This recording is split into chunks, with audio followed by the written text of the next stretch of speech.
Hello, welcome to episode 136 of the Epic Film Challenge 2, 1001 movies you must see before you die. It's been a while since I've done one of these with Connie, the first one with her in 2017. This is Spinal Tap from 1984. I've been trying to get Connie to watch this for a very long time, and the premise of it just didn't seem to grab her. And so finally I said, look, you're going to see this in years from now, and you're going to say, why didn't you make me watch that sooner? So I made you watch it, and you enjoyed it. Yeah, why didn't you make me watch it sooner?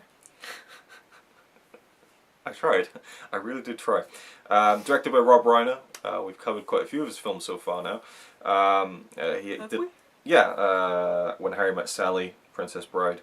Right, he really Princess did a lot of Bride. great films in the 80s, and this is one of them.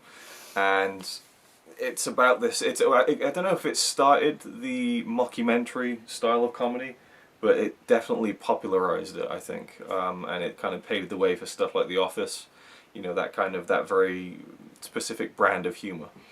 And this is kind of seen as the classic of the mockumentary comedy style, I think. It follows a band, kind of this hair metal band, who are a little bit past their sell-by date, going on a final tour of America. They're a British band, played by American actors. We have Michael McKean, Christopher Guest, Harry Shearer, who a lot of people, if you don't know who he is, you've probably heard a lot of his performing on The Simpsons, because he does so many voices on The Simpsons. It's fun going back to watch This Is Spinal Tap. I'd seen it before, but going back to watch it now after watching Better Call Saul, the Breaking Bad spin-off, because Michael McKean is in that in a very prominent role, so it was interesting to see him in a much younger... Long blonde hair. Yeah, with long blonde hair and a lot thinner and stuff. Weird and British accent. the weird, yeah, but kind of his was kind of, it kind of went into like an Australian twang every now and again. Sometimes, yeah. I think Christopher Guest had the best accent of the bunch.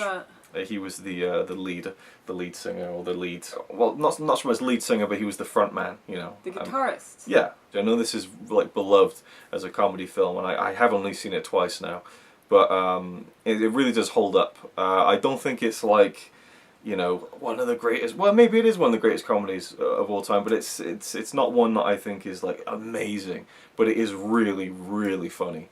You know, it does its job. It's not very long, and it just kind of gets to the point of every scene. And I love the free flowing nature of it. It's mostly improvised to the point where those three lead actors were credited as being writers on the film. You know, which I thought was pretty cool. So Did yeah. you say almost, or were they? They were, yeah, they were. Yeah. Okay. So what did you think of the film? Like you said, it kind of feels improvised some places. Yeah. And that makes it funnier, because you told me that before we started watching it, and so I was kind of aware of it. Yeah. And so I was thinking, like, wow, it must have taken a lot not to laugh at that comment or whatever, you know? Because Sure. they say so many weird things. Yeah. And on top of that, they have to make this fake British accent, and so... Yeah. Yeah, and there are certain things in there that they seem... Yeah, it's just silly.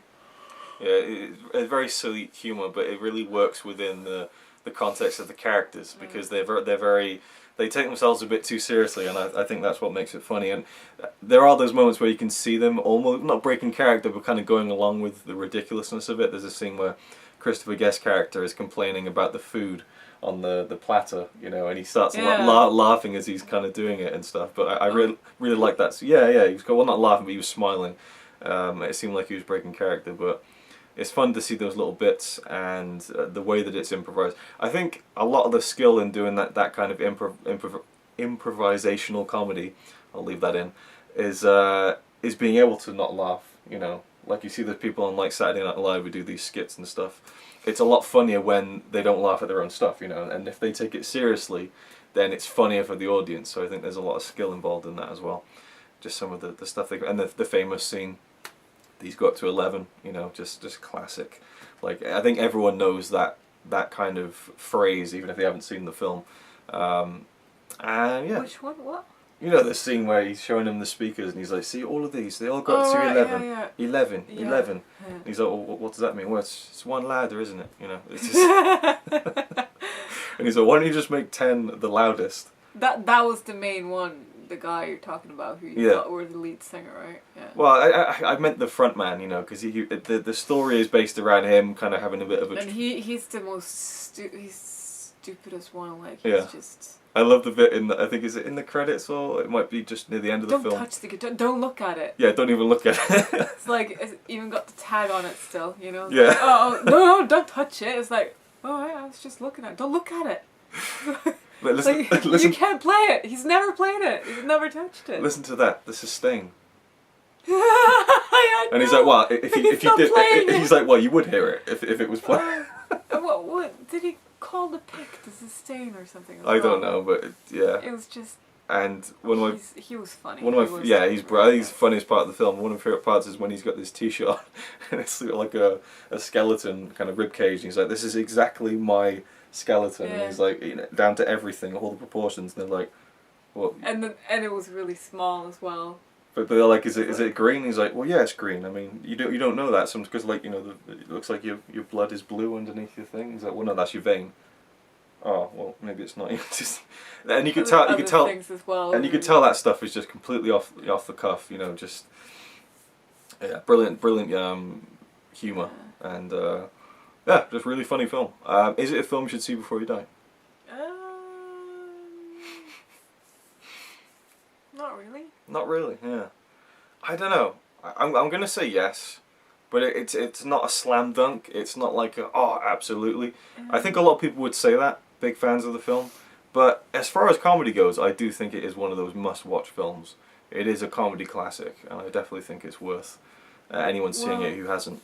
I hadn't heard of it before, other than you just saying, "Oh, it's a metal band documentary," and I just, you know, every time it's like, "What's that movie again?"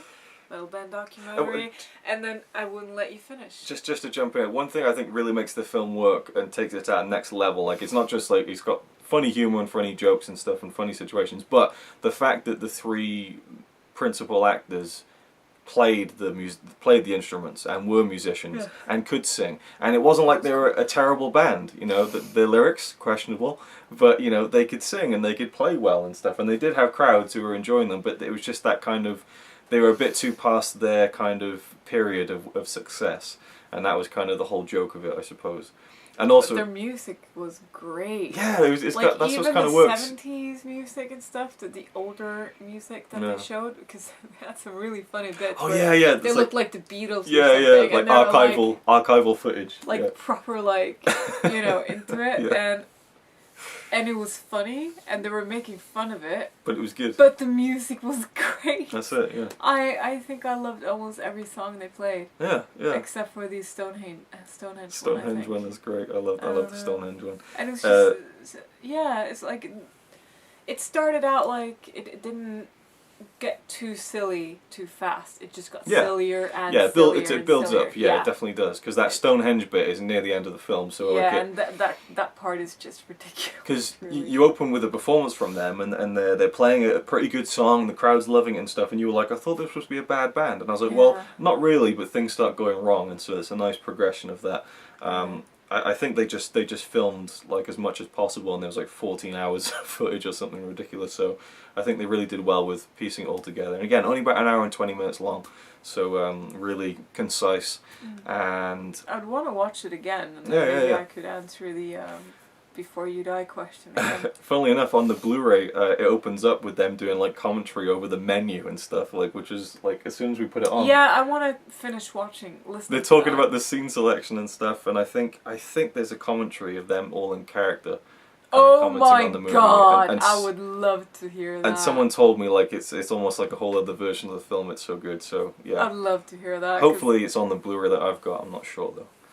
But, when the intro came in, I was like, this is gonna be good. Yeah. You got the tone of it just from that first kind of couple of But then it started and it wasn't that silly, so I was like, is it gonna get that, you know? But it got better, a lot better. One of my favourite parts of the film is when they release their new album. There's this whole kind of side plot about their cover being too controversial, and so their manager just decides to release it as just a blank black album sleeve, which is a big joke in the film. And I was thinking, that reminds me of Metallica's The Black Album from the 90s, and it turns out it was kind of a homage to This Is Spinal Tap, so That was a kind of a cool connection there. Cool. But yeah, this is Spinal Tap, great comedy. So it's a no from you. No, but a thumbs up. Like, I enjoyed it, but and I totally understand you saying no to that as well. And to me, it's not like a definite yes, but I do think it's a little yes. You know, it's not a yes. It might be a yes the next time I see it. Yeah, yeah. Anyway, so there we go. This is Spinal Tap. Thank you for watching. We'll see you in the next one.